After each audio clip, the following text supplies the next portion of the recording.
The Lok Sabha has passed the updated Income Tax Bill 2025. By the way, it is not just an amendment. It's a complete revamp of the old Income Tax Act which was introduced in 1961. That is Income Tax Act 1961, which has governed taxation for over 63 years. It was introduced in the February this year, but yesterday, on 12th of August 2025, the Parliament passed the new income tax bill to replace the six-decade income tax bill, that is Income Tax Act 1961. The new bill will come into force from April 1st, 2026 onwards.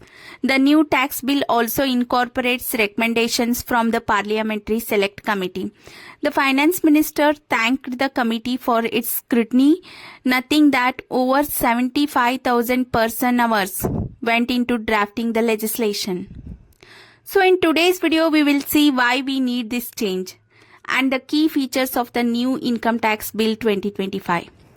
Finance Minister Nirmala Sitharaman says it did not impose any new tax rate and only simplified the language which was required for understanding the complex income tax laws. The new bill removes redundant provisions and archaic language and reduces the number of sections from 819 in the Income Tax Act of 1961 to 536 and the number of chapters from 47 to 23.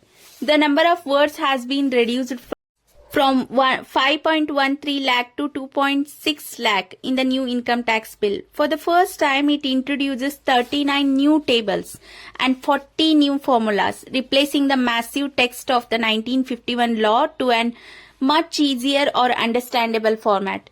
She further explained that some parts of the Income Tax Act 1961 has become outdated and a new law was necessary. So now we will see some key features of this Income Tax Bill 2025.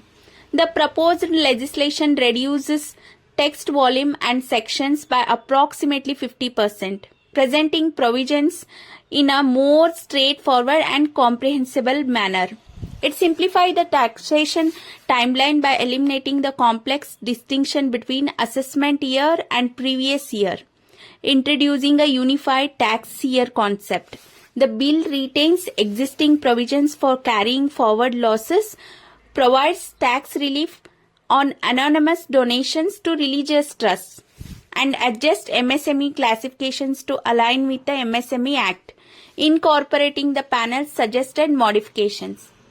Allow taxpayers to claim refunds even when returns are submitted after deadlines, which should provide significant relief to individuals filing their taxes. Retains provisions for carrying forward losses to grants tax relief on anonymous donations to religious trusts. Cuts the TDS correction window from 6 years to 2 years, aiming to reduce disputes. Clarifies deductions applicable to commuted pensions and gratuity payments received by family members. Deductions for commuted pension apply even to non-employees if paid from approved funds. Refunds allowed on delayed filing, which gives benefit to the taxpayers. Earlier, the Act had said that in case of house property, the standard deduction was calculated before municipal taxes. But now a 30% standard deduction will be available after payment of municipal taxes. Not just with respect to house property, there is one more big relief is there, that is pre-construction interest deduction has been allowed on let out properties. At last, Finance Minister said that Finance Ministry officials were busy formulating rules which would be simpler like the bill. And she also criticized the opposition for skipping debates on key bills like the income tax bill. The Taxation Laws Amendment Bill 2025 also passed by voice vote in Rajya Sabha. As the new law will come into force from April 1st, 2026, the computer systems of the Income Tax Department are required to be rebooted to operationalize the new legislation.